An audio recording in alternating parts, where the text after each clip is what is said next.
Friends, ఇప్పుడే అందిన వార్త. బాలకృష్ణపై సుప్రీంకోర్టు సీరియస్, తీవ్ర కోపంతో సంచలన తీర్పు.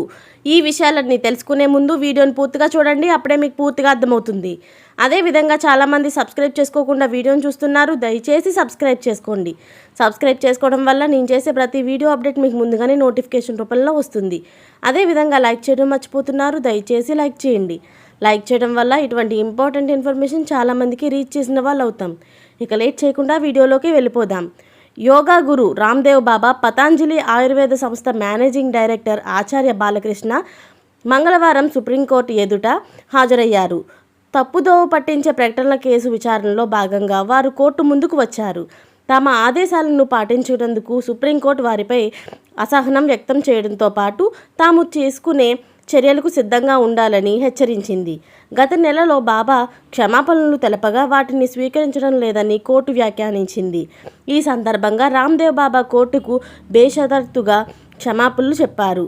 అయితే అఫిడవిట్లో వివరాలపై మాత్రం అసంతృప్తి వ్యక్తం చేసింది. ఈ నెల 10వ తేదీన మరోసారి వ్యక్తిగతంగా హాజరు కావాలని ఆదేశాలు జారీ చేసింది.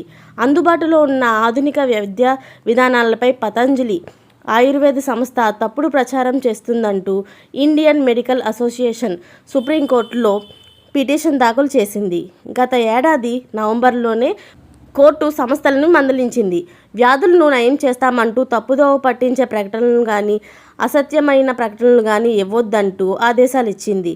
అయితే ఇచ్చిన హామీను వీరిద్దరూ ఉల్లంఘించడంపై కోర్టు మండిపడింది. చర్యలు ఎందుకు తీసుకోవడం కూడదో చెప్పాలని ప్రశ్నించింది. ఇతర వైద్య విధానాలపై ప్రభావం చూపించేలా మీడియాలో ఎలాంటి ప్రచారాలు చేయవద్దని హెచ్చరించింది. ఇలాంటి లేటెస్ట్ అప్డేట్స్ అన్ని మీరు ముందుగానే పొందాలి అనుకుంటే ఛానల్ని సబ్స్క్రైబ్ చేసుకోండి. అలాగే పక్కనే ఉన్న గంట సింబల్ని క్లిక్ చేయడం మర్చిపోకండి. Thanks for watching friends.